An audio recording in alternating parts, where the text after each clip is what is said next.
Bless me, Lord, for I have sinned. No, that's not right.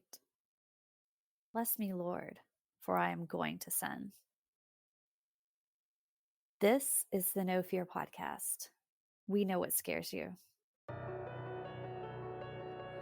I'm Mel, And I'm Lisa. and this is the No Fear Cast, the podcast where we dissect horror and all the things that scare us. This is episode 11 of season 8, and we are continuing a series on Midnight Mass, so join us as we collectively work through some religious trauma.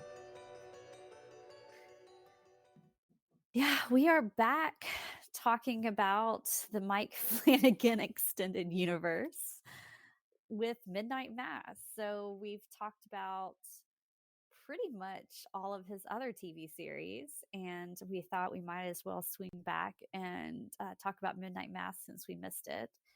Now, Matt can't be with us on this episode, so it's just going to be Mel and myself.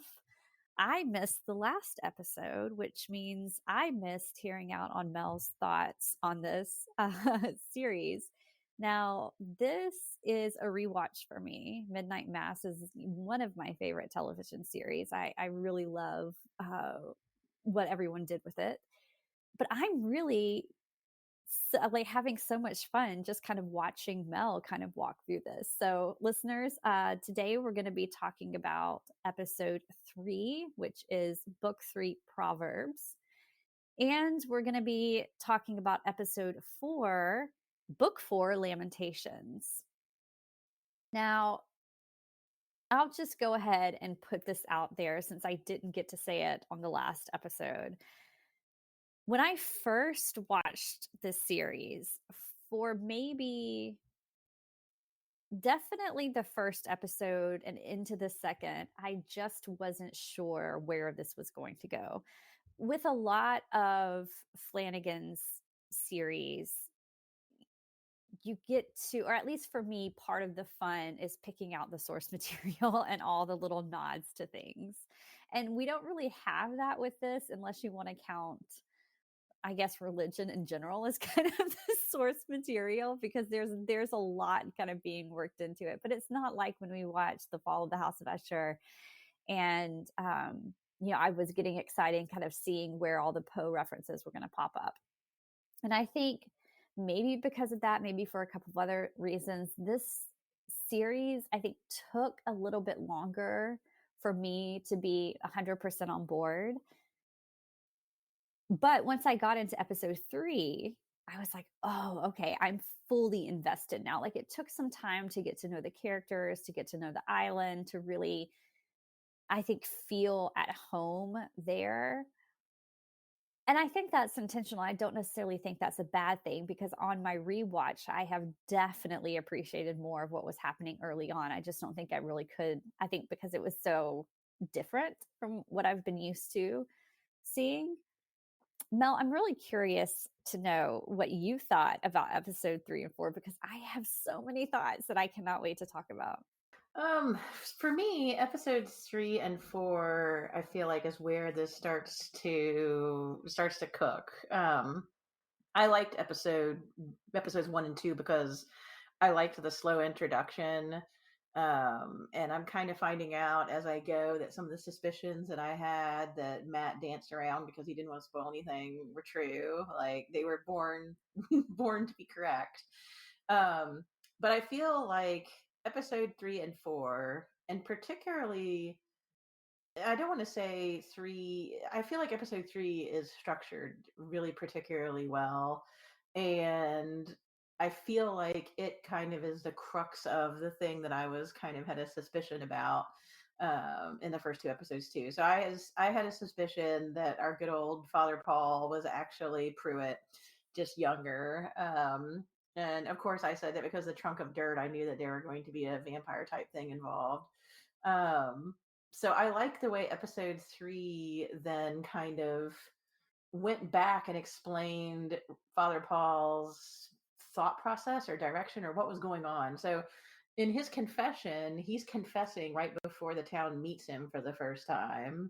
So we know that from the time he first met everybody, everything that he said to them pretty much is like uh, adjusted truth or a lie, because he's Pruitt. Like Pruitt had this experience, which I'm sure we will talk about, and on his trip to the Holy Land, and is back as a young man. And so he does not tell them that. He keeps telling them that Pruitt may be back, or maybe he won't be back, but here I am. And he doesn't share with them all the other stuff he brought with him too. And we find out that this, I don't know what Bev calls later, like a religious revival. He knew that because of what happened to him, that there was a possibility of miracles, like what happened to Lisa. So we find out that this is all part of like some plan that he had that becomes more clear over the course of episode 3 and episode 4.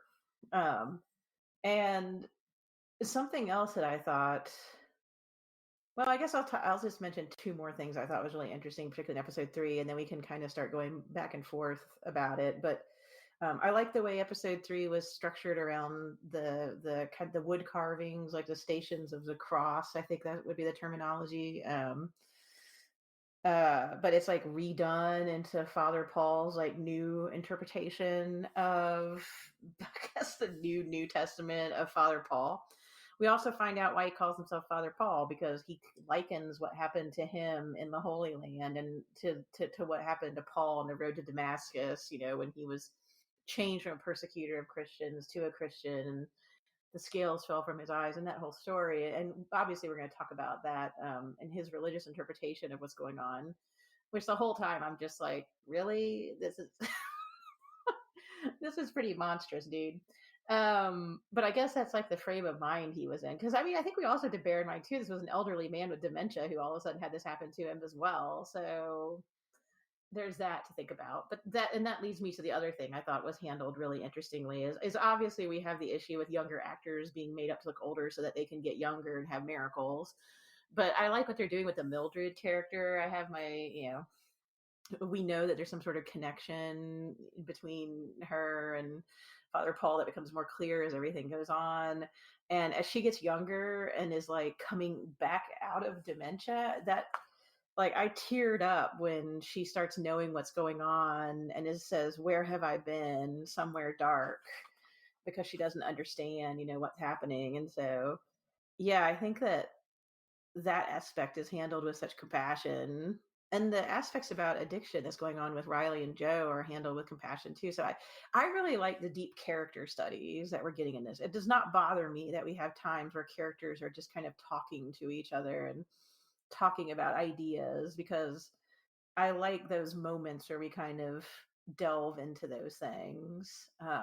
So yeah, I mean, I think I said I liked the setup last week, and I was interested in seeing what was going to happen, and um, I'm still enjoying watching it, and being with these characters. I don't know that I enjoy being with Bev. She's pretty awful, but everybody else has been pretty fascinating so far. Even if I think they're really not making proper choices, I guess I'll put it that way, like their own Father Paul.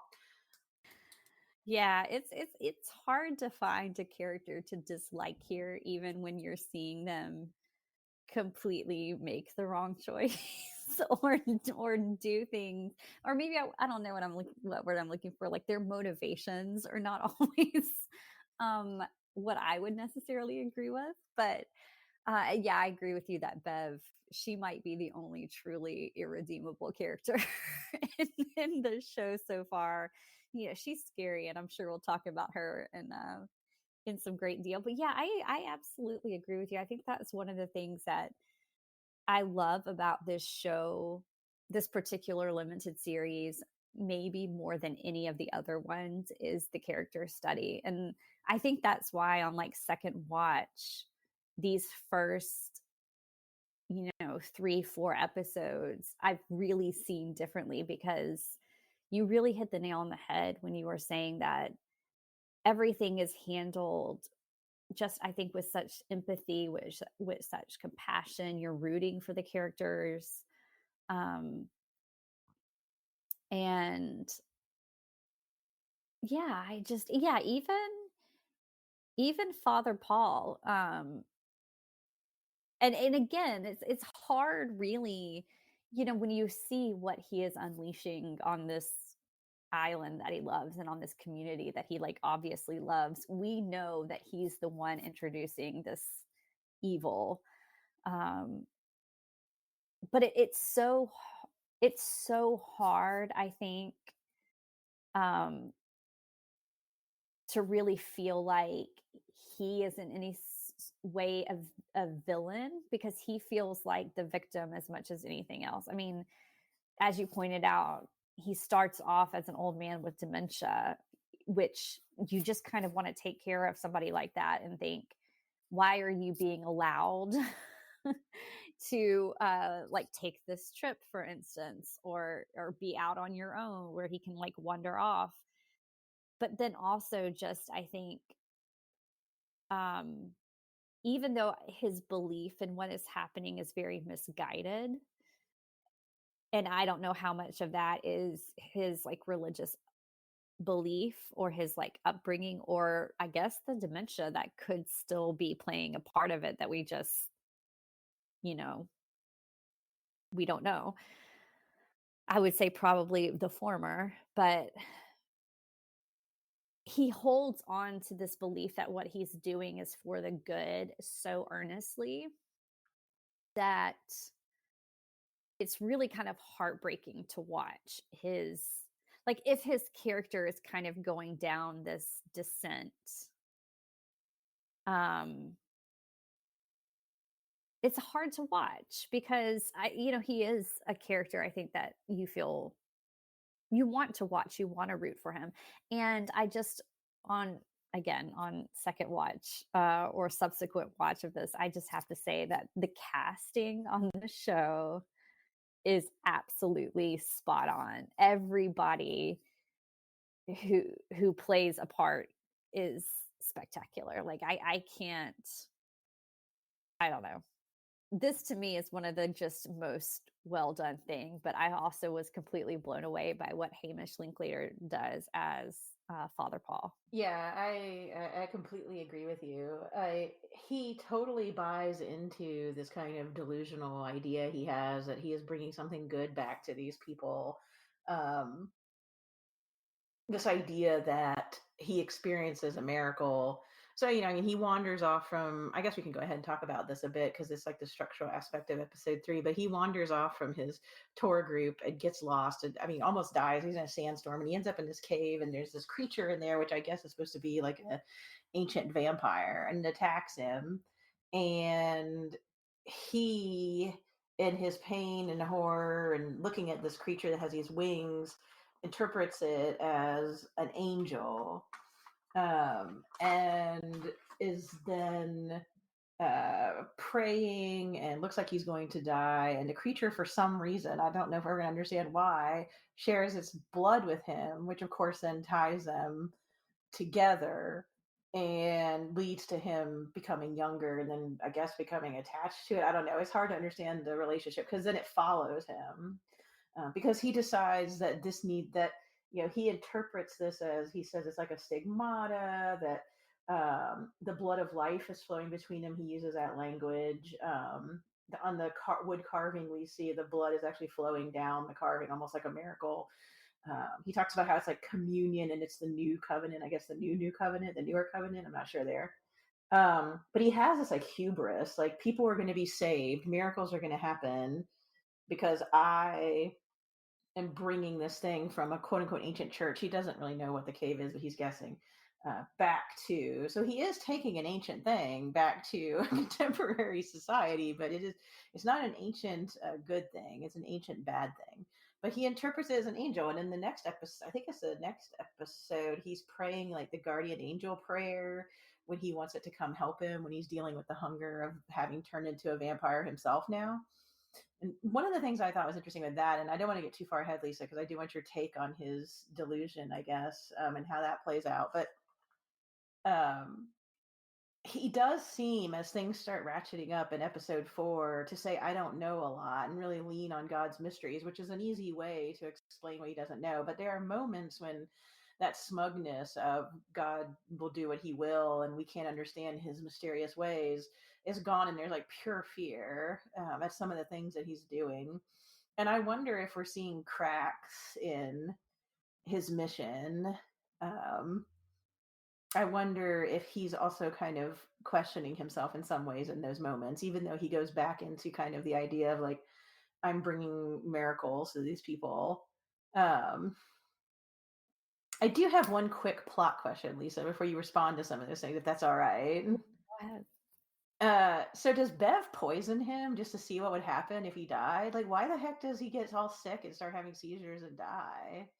That's, I mean, it's a slow boil to it, but I'm like, what caused that? Oh my gosh. Sorry, I was already like way into episode 4 thinking about things that happened there and I wasn't. Sorry. I'm just like, she puts the rat poison back right when he starts getting sick. And I was like, are we supposed to interpret that she did this as like an experiment because she knew he was the young? She sees the picture and knows that he's actually Pruitt. Oh, that is a great question. Because I noted there's a lot being done with that rat poison. Hmm. And it's very carefully being set when she's using it. Um, oh gosh, I don't know because on one hand, I'm like, no, that doesn't seem like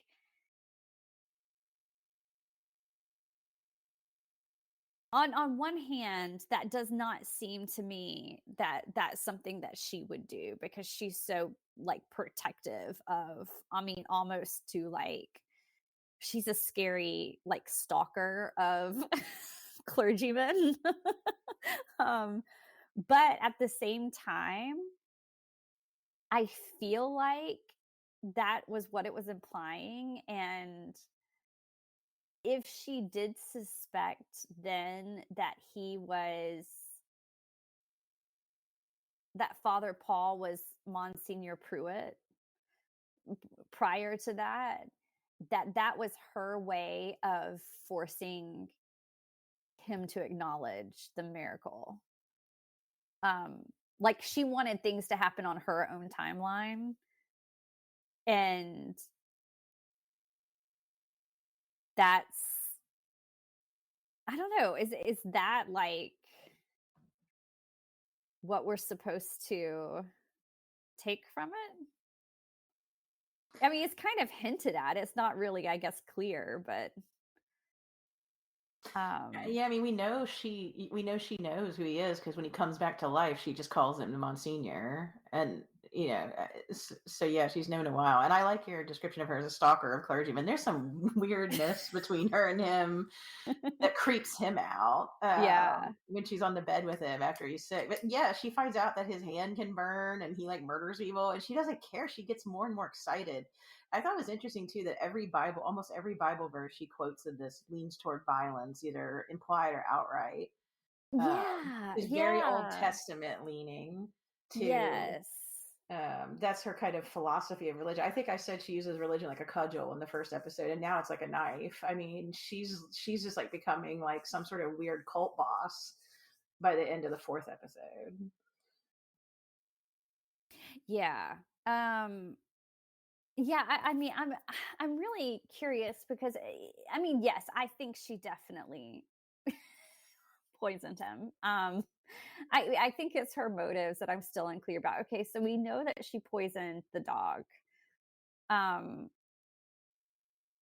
which kind of right away is because, yeah, I mean, I think that gives us a glimpse into her character. Like anybody she thinks doesn't fit, which we can also talk about. I mean, well, look, we're just going to have to go. This is not listeners going to go in any sort of order because I feel like episode 3 and 4 are kind of one long episode. So we're going to have to kind of go back and forth between what's happening in them.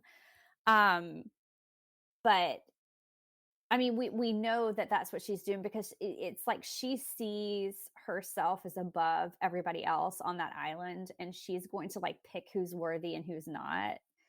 And so because she like labels the dog a menace, then she's going to just deal with him in the way she sees fit. It's like, well, you're not part of the good, part of the chosen, part of the whatever word you want to use. So she's just going to get rid of the dog. Um, Now I wonder, because this is I think what I'm unclear of. Is she just annoyed that Father Paul has just kind of inserted himself into the island without her, like, saying it's okay? And, she was, because I mean, she's more than annoyed at him from the very beginning, that, like, he shows up and doesn't, like, she didn't know he was coming, and she didn't know that the Monsignor was sick and that he was, in hospital. Like, she seemed not worried about the Monsignor, but she seemed annoyed and vexed that nobody had told her. It's kind of like she sees herself as the director of this island, and if nobody told her that, then, she was just gonna take a great offense to it. And so part of me thinks, well, did she try to kill him as a way of forcing the Monsignor back? Or does she suspect all along who he is? Or, like, not all along, but, like, up until that point, and she sees it's something miraculous, and so she thinks, "I'm gonna force this miracle out." I mean, either way, it's super, uh, it's sinister. Oh, yeah. I get what you're saying about her being annoyed with him at first, and I guess I could see, I mean, the way she acts when Joe Collie dies, she obviously doesn't think of human beings as human beings. Like, there are certain human beings that are human to her and certain that aren't, and then it's an it, Right. and she doesn't care. So I could see her murdering him just because someone didn't tell her something she needed to know. But I also wonder, because we see that dramatic moment when she sees the picture of him young and she knows, and that's before, I think it, we don't know when she poisoned him, but I feel like that was probably before. I wonder if she's like, well, if he could go from what we sent to, the person we sent to the Holy Land to this, and then the Lisa thing happened, I wonder if she thought she was forcing his hand, forcing a miracle. See, that on multiple rewatches now, that's what I lean toward, and I think the reason that sits so well with me on multiple viewings is, it's like you mentioned, it's Joe Colley's death, right? Because the way she walks in and sees him laying on the floor after that incredibly incredibly, um, horrible death, where he falls back, he hits his head, and then, we see Paul slash Pruitt, whoever he is, um, basically treat his head like a baby bottle and and drink from it. I mean, it's really, While he's still while alive. he's still alive and he realizes what's going on. I'm laughing because that scene was still so uncomfortable to watch. Like, it was not even the most, like, gory thing I've ever seen, like, by far. I've seen a lot, but it was so uncomfortable because it was prolonged. But when Bev comes in later and discovers him on the floor, she steps over him almost like it was a piece of trash, his body. Like, she's just doesn't wanna get it on her. That was the look on her face. And then when she instructs, people to clean it up, she basically is using religion as if you're going to accept God being this benevolent father who's gonna hand down, miracles, and who's gonna hand down blessings, and you have to, like, accept this side of it too. Which is a horrendous thing to say, especially when she looks at Lisa's father and, says, "Are you prepared to, like, if you're not gonna do this, you might as well just put your daughter back in the wheelchair." Um, so yeah, I think that's a really good explanation of, like, how she always harkens back to the most violent parts of the Bible. I think she's definitely more comfortable with, like, the Old Testament version of God that is presented there than some of the New Testament. But that's why I kind of think she's also the type of person, because she is willing to do horrible things in the name of God. Um, I think most people are not, or most people at least, they're willing to do great things in the name of God, but they don't want to think about the fact that they might be harming people, or that harm seems to be something that happens as a byproduct that they don't always think about while they're doing it. But it's almost like that's the forefront thing that she wants to do. She can't wait to do these horrible things in the name of God. And that's why I kind of wonder, yeah, if she wasn't forcing the Father Paul's hand at that point, where she was just like, okay, fine, I think I know what's going on here. I think you're hiding a dark secret, and I think that secret is that a miracle was performed, and that you're now a young man again, and you've been healed from your dementia. So if I'm right, then I'm going to slip you this rat poison, and God won't let you die because you're a miracle. And if you do die, then, well, I guess, I was wrong. Yeah, she knows what happened and she can be back in charge again. Yeah. Yeah, Because and then she she's like, "And loves then I it. get Monsignor back and we're all Yeah. happy again." So, like, I feel like she's like, "I'm gonna win either way," but I really do think that that was a peek into her mind, which almost makes it more sinister than her just being a killer. Yes. I mean, you can tell she loves power. She loves it when he's like maybe sick and she's got to like take over mass for a bit, you know. I mean, she gets her power however she can. Um and there really is this like I don't know, like a fundamental aspect to her religion that I think we're both kind of hitting on with her love of the Old Testament. I just wanted to pop in real quick and say that I think, yes, the Joe Collie Desi was horrific, but when she finds him and, like you said, walks over the body, like it's just so garbage, she doesn't want to get on herself. It's just horrifying. There's like bookends to that scene that I thought were really disturbing, and I wrote some notes on. And one is like she goes in and Paul Pruitt is just like, um, I don't know why this happened or how this happened. And he really seems perplexed, like there's something wrong here. And I can't remember exactly what she says, but she's basically just like, it's cool, we'll clean all this up, it'll be fine. You did the right thing. This is great.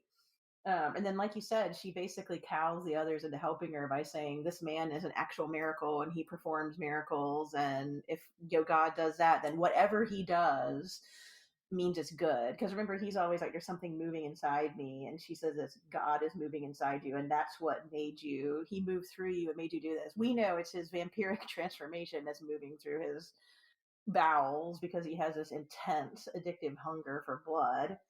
Again, they interpret this really dark, disgusting thing, this thing that this dangerous thing that he brought that's going to kill these people, as something that's good. Um, and then the bookend of the scene, she goes over to him and it's basically like, "Do you feel bad that you did this?" And when she says that, she literally says, "Is your conscience heavy for doing what you had to do?" Which is so dark and disturbing. It's not even like, "Do you feel bad about murdering?" Because I don't. It's like, "Do you feel bad because you did what needed to be done?" And I think that plays on what you were saying at the end there, Lisa, that there's something even darker about her than like, there's something darker than dark about her because she has the most twisted reasons for her hatred and she buys all into it. And that's where her self righteousness comes from. And his answer is no. And I had to like pause it and rewind it a little bit because we go from the beginning of the scene with her and him to him being like, "I don't know why this happened," and being horrified, to I feel like in some ways she's kind of weirdly winning him along to her psychopath version of things, even though he still seems to have a religious interpretation. He basically is like, "I don't have a heavy conscience because I guess God did it and I don't understand God." But she's just like, killing people is thrilling and this person didn't deserve to be alive because they're not as good as me.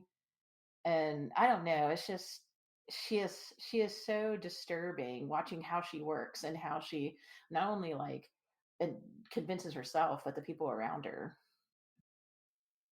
Yeah, I completely agree. To me, she is the scariest monster in this entire show. And that I think that scene where she discovers Joe's body really exemplifies, just how cold and calculating she is. I find her and Monsignor Pruitt, I guess we're just gonna call him that throughout because at this point like, from this point, everybody kinda figures out that he's one of the miracles, and, um, but I find them, to be almost 2 sides to the same coin, strangely enough, because I think you're seeing how religion can warp 2 different people in 2 very different ways. Um, you know, we've talked about him being an old man who was ill and, who was having, cognitive decline when he meets the vampire and then, mistakes the vampire for an angel, I guess. But I honestly don't know how much of that can be attributed to his age as much as it's something that he was prepped for his whole life because he's spent his whole life looking for miracles. Like he has literally spent his whole life waiting to see the hand of God move in his life, like waiting. And when you think about you hit the nail on the head, I think when you were talking about the language earlier. And of course he's talking about like the vampire, but all of the religious language that is attributed to that, um with it, feeling something moving through him and mistaking that for God. The drinking of the blood, of course, is a very, I mean, that's something that goes along with Christianity. He even calls the vampire's blood the sacrament, like later in a scene when he is praying for him to like come and help him, and the angel vampire does come, and he says, "I've run out of sacrament." So at that point, he's even, using the religious terms to that. So, I mean, it's almost like he was prepped his whole life to like buy into this delusion. And then I feel like you have people like Bev. I don't think she was ever prepped in that same way. Like, I don't think she's been walking through looking for miracles necessarily. I think she's been looking for power. And she sees religion as a way to do that. Now, I do think she believes in a lot of what she's seeing. Like, I think that's why she's so quick to make the judgments on people, like on Joe and his dog, and to say they're not worth anything. Um, because I think she does have that same belief system. I don't know. It's just really interesting to see how you have two people who are both very religious and who are using religion, like you said, wielding it like a knife, both doing like an incredible amount of harm. One of them, Bev, doing it very intentionally, and the other one not doing it intentionally, but still creating just as much harm, if not more. Which I find really, really fascinating. And I do want to point out too, because since we're talking about that scene where the angel vampire thing, I don't know what the winged creature does come. Um, that is, I think, the first point where I really noticed uh Monsignor's like veil drop just a little bit, where you were talking about seeing that fear. Because up to that point, it had seemed more like he was just running on impulse, like especially when he killed Joe. Um, And that, because I mean, he had already kind of known that he was craving blood when he licked the wound on his own hand earlier. So we knew he was, like, fighting that craving, and that was kind of mirroring, I think, Joe and Riley's addiction and the conversations he's been having with them. So there was an idea that what he was doing was wrong and what he was desiring was wrong. But he allows his kind of own warped belief in miracles to lead him to like, oh yeah, this is the right thing. Like if it's of God, it's got to be good.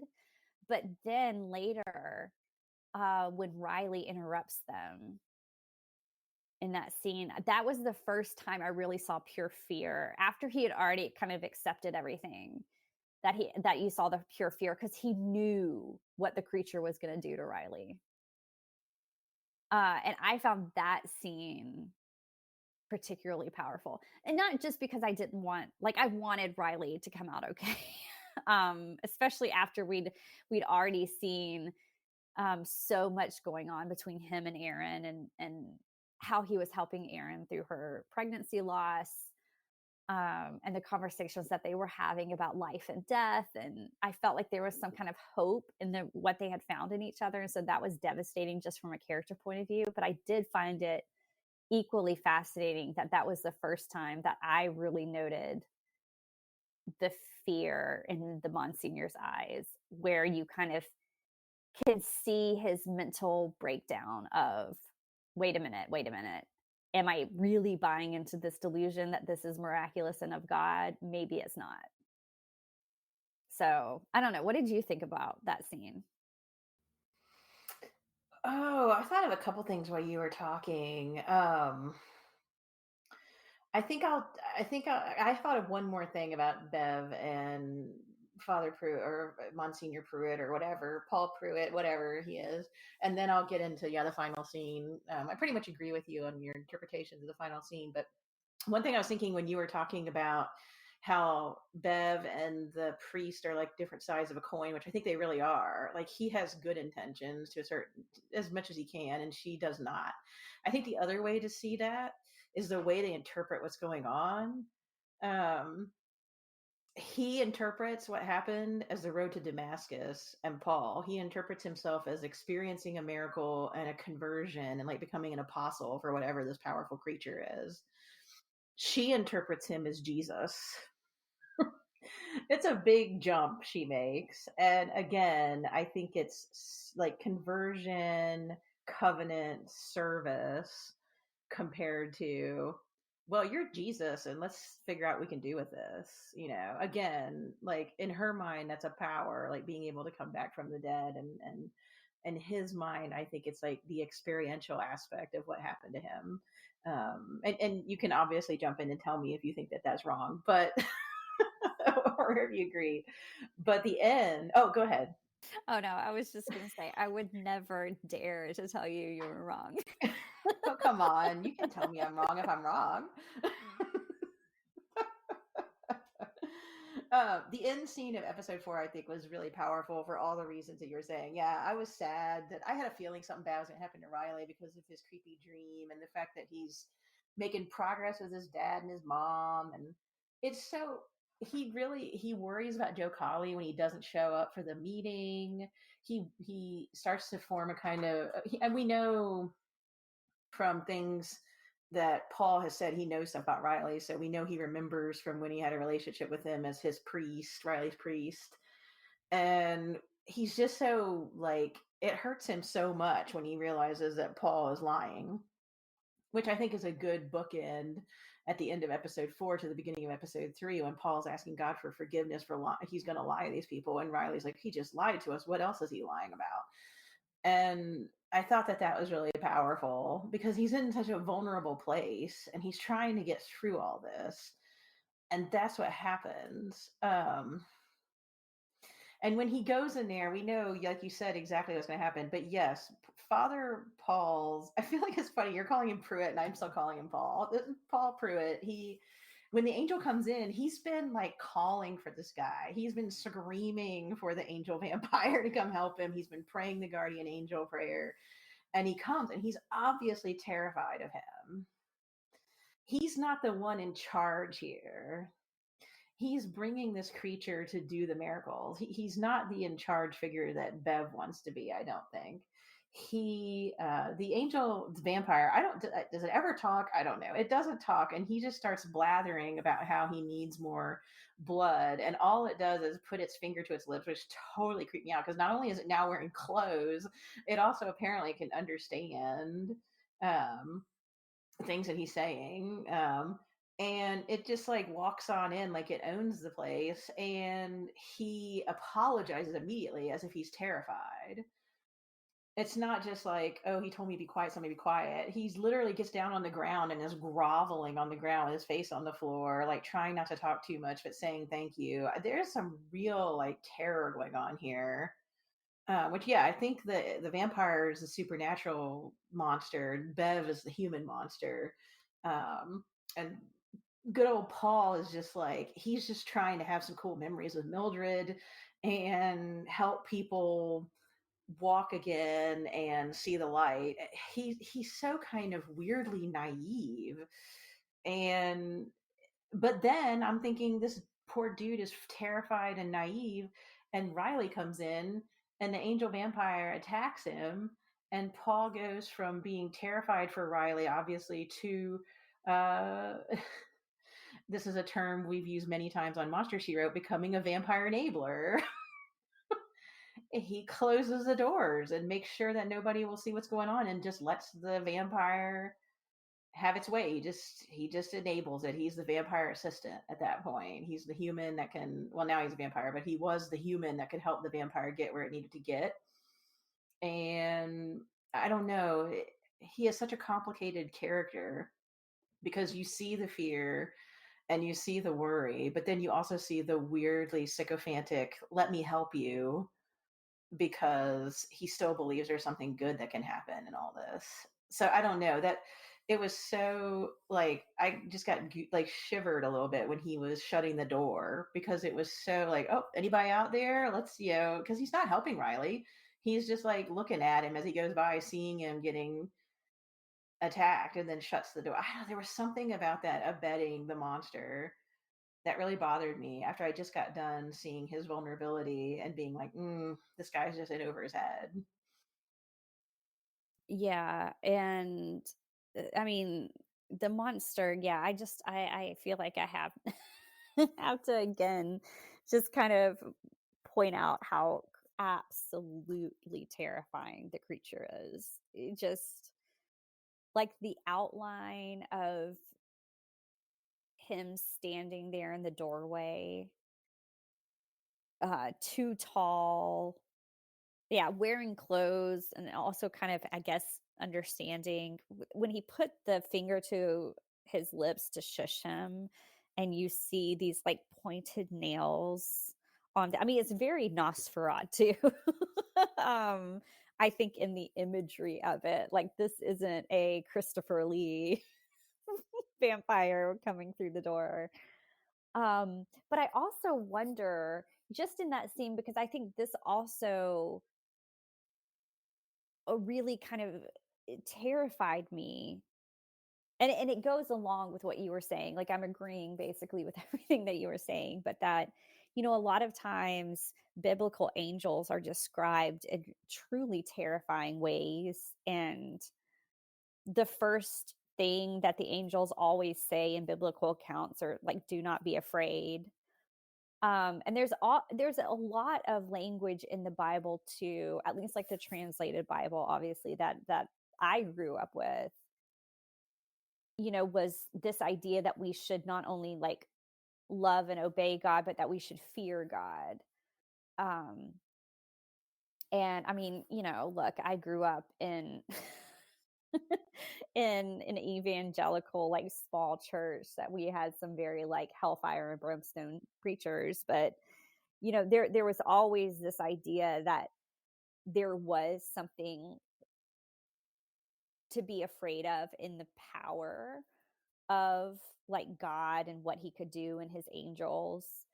And even though like God could only do good, like there was also like fear along the way. I don't know if that's the only way I can describe it. And so watching, yeah, I guess what we'll go, I don't know. I'm still gonna say Monsignor Pruitt because that's just is what's in my head. But um Paul Pruitt, whoever he is, I think when we see that fear in him, there's only a brief fear for Riley's life. And that's right when he comes in. Because I agree with you.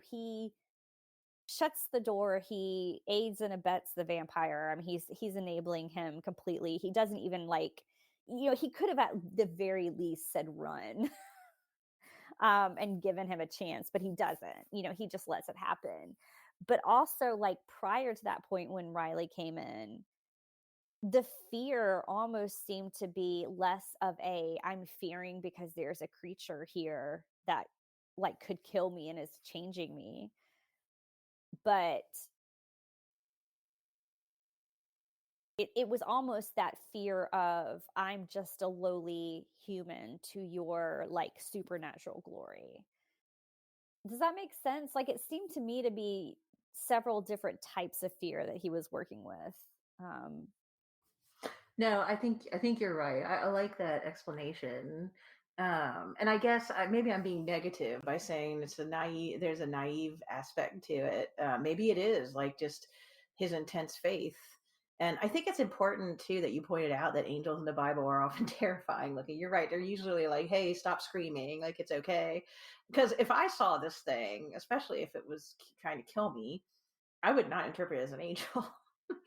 But I guess I'm like taking the popular like idea that angels are going to be like nice or something. I don't know. Um, maybe Father Paul is just like you said, going off of his training, his faith, his view. Like if angels in the Bible are terrifying, and maybe this ancient thing in the Holy Land is terrifying. But I don't know. It's just I like the idea of fear as an intense respect, um, or fear as in I am insignificant to this thing. If this is a messenger of God, I like that interpretation. Yeah, I really felt like that that's still where Pruitt was coming from. And like naivete is a good word for it, but it's also like delusional. I hate to like No, use it's that word. totally delusional. But yeah, I mean he is being led by his worldview, and he is interpreting the things around him through that worldview. And if the worldview is wrong, then but he can't get out of it. He can't. And I think it's just those brief moments, and that's why I say like Hamish Linklater just knocked it out of the park in his portrayal of this, because I don't know many actors who could have that many emotions like going through across his face and being interpreted in that way. But I feel like we see the cracks in the foundation, especially when Riley walks through the door. We see that moment where he's like, oh no, maybe this isn't good. But then he snaps right back into it, and he goes back into his worldview again, where he's like, nope, this is God, and if it's from God, then it's good, and I'm going to shut the door and let it happen. And it's like you said at the beginning, he relies a lot on this idea of the mysteries of God, that we can never really know God's plan. And he even talks about that's the other thing that makes I think Riley's death so heartbreaking is he has that conversation with Riley when he's talking about Joe. And this is when, of course, Riley realizes that he's lying, because he says Joe went to go visit his sister. And Riley knows that's a lie.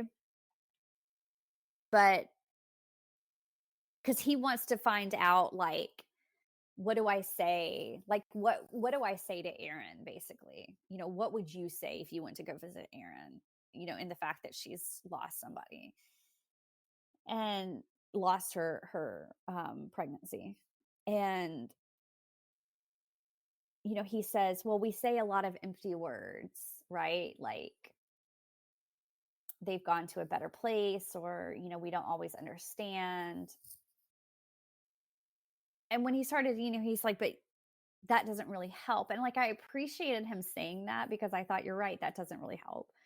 But then that's also kind of the answer he gives, is that, well, we don't always know God's way, but we just have to trust that God's way is good. And when you think about like what the people he's talking to have been through, like you have Joe. who's obviously struggling with addiction, but also struggling with the fact that he injured a young girl. You have Riley going through a very similar thing, dealing with the fact that he caused the death of a girl, a young woman. You have a woman who's dealing with the loss of a pregnancy that she doesn't, really, she's searching for answers that she doesn't have. Um,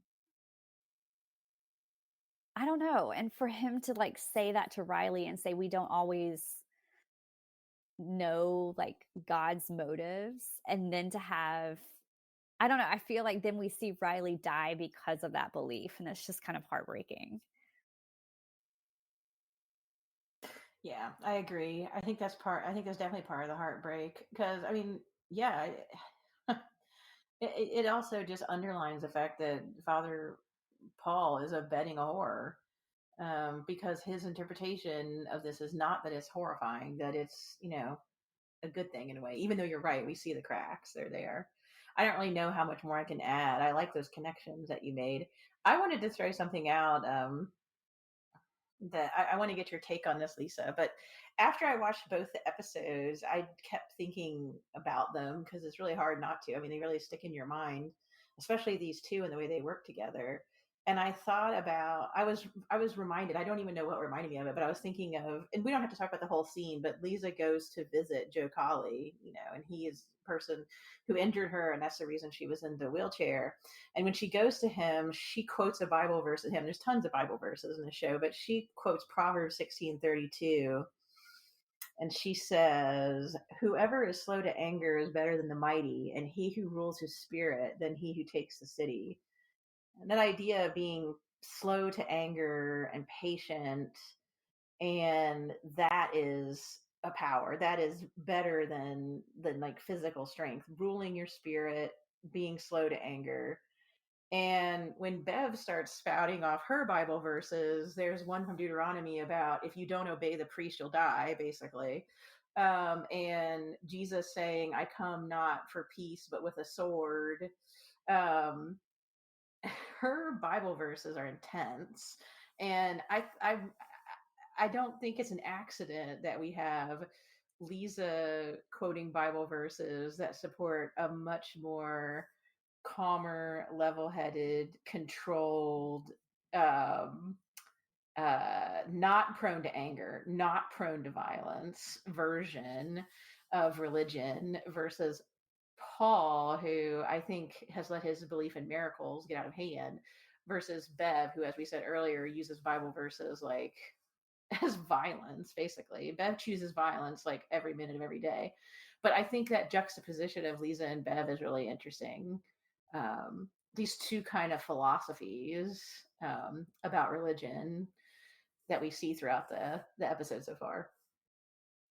Yeah, I agree. And I'm going to withhold saying too much because I've seen more of this show than you have. And I don't want to unintentionally say something or get ahead of myself. But I will say that I think this is, and again, we talked about this with the characters and how it was handled with such empathy. I also think that the writing team really handled religion um, empathetically too, because it's not necessarily, this isn't a show that's like, religion is evil. I mean, and it's showing multiple views of how people interact and interpret with religion too. I mean, you're right. Lisa and Bev are completely different in how they're handling it. But you also have like a really good view of people who are struggling with their faith, or people who, like Riley is just basically, he walks away at some point and is like, he's trying to make his life better, but that doesn't include religion anymore. And then you have characters of Muslim faith, and so I think it religion isn't the enemy in this show. I do find it fascinating that the real harm is in how people use the religion that they know. And I mean, Bev obviously is using it to do really horrendous things, but so is Paul slash Pruitt. And so yeah, I think Lisa is there as kind of a foil character, which is really interesting. Um, we're gonna run long on this, and we could keep like talking about it because there's a lot in this episode. Well, these two episodes. I do have a couple of questions for you, and I think the first is, what do you make of Erin and her disappearing baby? Well, my interpretation right now is, well, at first I was thinking, if part of the miracles is that, so okay, I'll describe it this way. So we have Monsignor Pruitt who becomes young, and we have Mildred who's obviously becoming younger, which means that she's getting out of her dementia like Pruitt did. We have Annie and Ed who are looking younger, like they don't really have gray hair anymore. They're looking all right, and his back is fine. And There's which I that would, wonderful dance scene and yes. extended that whole Hmm. extended scene with the music behind it and this the song choices in this. Okay, continue. I Yeah. just had to Oh, the uh song choice there is amazing, and the montage. I love the montage way it was set up there. And Annie, of course, is looking younger, and she doesn't need glasses. I would like to not need high-powered glasses and not have back pain either. But I'm not going to make a pact with an angel vampire. But it seems to be doing a little bit. The miracles are also like getting younger. That helps with the miracles, if that makes sense. But Lisa, I don't know. Does she go back beyond the injury? I'm not sure. So then I guess my interpretation would be that Erin is being rejuvenated, which means she's going beyond the point when she had a baby. Therefore, it's like the baby never happened to her. Um, but then I accidentally stumbled upon something online and just went ahead and read it because I don't care about like spoilery thoughts. And they were saying it had something to do with the vampire aspects of everybody. But that still doesn't explain why her lab work comes back like she never had a child. But it also kind of explains why the blood in the sun boils and blows up. So, okay, I don't even know if that made any sense, but my interpretation is that right now is that they're being like de-aged to a certain extent, which explains the miracles as they get younger.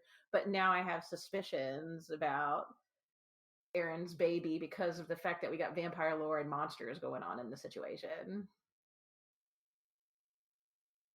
yeah, I mean, yeah, I think yeah, I think I'm not gonna say anything because I've seen more of it than you have, but yeah, I mean, I have my thoughts, but I did find that really interesting, especially the first time I watched it, where I was like, "Oh," because at first I just thought she was going through a pregnancy loss, and I mean, either way, it's devastating for her.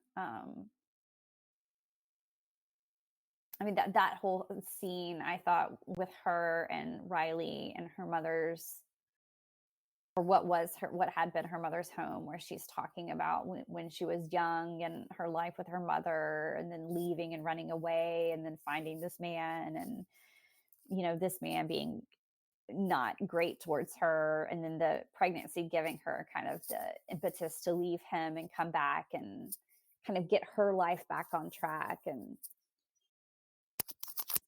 so to lose that was very I mean, it would have been traumatic anyway, but it just, I think, had this added layer to it, in the storytelling. And of course, then it gave her and Riley the reason to kind of talk about the differences between what they believe will happen after death, which of course, that's really the crux of like a lot of religion, right? Is, trying to tell people what's going to happen after they die. And so there has to be that moment where you kind of have these characters talking through it, um, which is really interesting when you consider the fact that so many people do seem to be de-aging. They seem to be kind of going back in time, which is, I don't know, a little bit implying that they might have, if not immortality, then at least extended life. But does kind of bother me because it's like, why would that be considered miraculous? And the only way I could really, because everything else does seem to be miraculous that's happening. People are being healed, um, but why is that? And in Bev's mind, and I know Bev is not controlling the miracles, but I feel like if she was gonna make things perfect, that would mean getting rid of the baby because she hated the fact that there was this unmarried woman in their midst. That was so scandalous to Bev. Again, that's Bev passing judgment on like everybody and deciding who's good and who's not. But clearly the creature, like what's happening, what's causing the miracles doesn't care about that. So I thought that that was a really interesting, I don't know. The first time around, it was really, that was the thing that was really kind of stumping me. So I'll be really curious to see how things play out, especially as you watch it, Mel. And it's really, I don't Am I know. going This to is get an such, answer, or I'm just going to keep yeah. wondering? I think, yeah, you do. Yeah, you start to get more of an answer, I think. I think maybe, well, I won't say it right now. I'll save it for our next episode because yeah, that's what I'll say.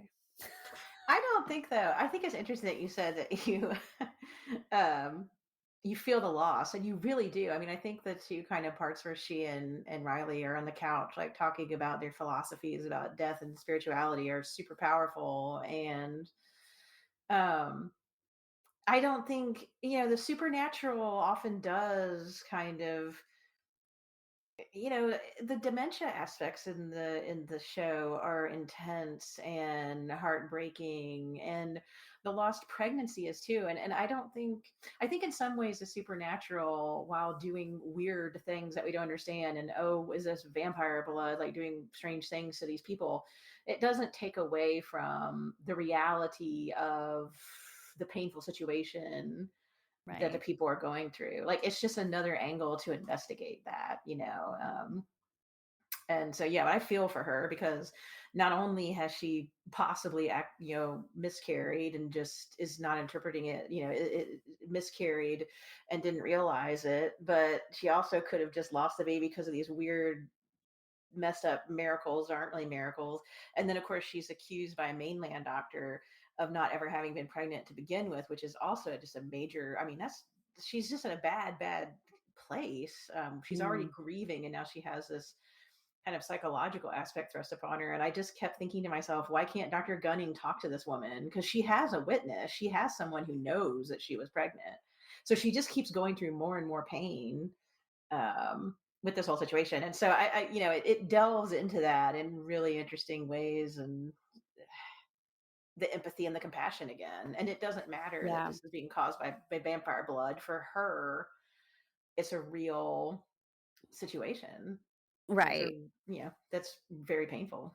It absolutely is. And I thought the her visiting, I mean, just like you said, supernatural stuff aside, I thought her visiting the doctor on the mainland was a really compelling scene because I don't know, I think a lot of times with like miscarriages, pregnancy loss, that